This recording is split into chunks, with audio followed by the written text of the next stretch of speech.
বেশ কদিন ধরে আবার আলোচনায় টেলি অভিনেত্রী দেবচন্দ্রিমা সিংহ রায়। একাধিক বাংলা ধারাবাহিকের মাধ্যমে জনপ্রিয় হয়ে ওঠা দেবচন্দ্রিমা বর্তমানে হিন্দি সিরিয়াল অথবা বাংলা ওয়েব সিরিজে নিজেকে প্রতিষ্ঠা করেছেন। বেশ কদিন আগে আলোচনায় ছিল কিরণ মজুমদারের সাথে তার নতুন বন্ধুত্বের ভাঙন। কেন তাদের সম্পর্ক নষ্ট হলো সেই বিষয়ে বিস্তারিত ভিডিও আই বাটনে পেয়ে যাবে। আজকে কথা বলবো কিভাবে একজনের হাতে প্রতারিত হলেন তিনি।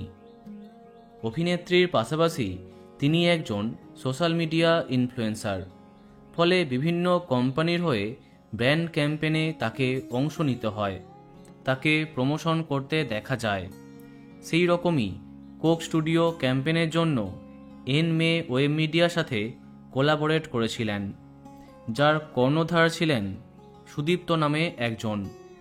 তার অভিযোগ, 1 বছর আগে তাকে দেওয়া সমস্ত কাজ তিনি নিষ্ঠার সাথে ডেলিভার করবার পরেও পেমেন্ট করা হয় না।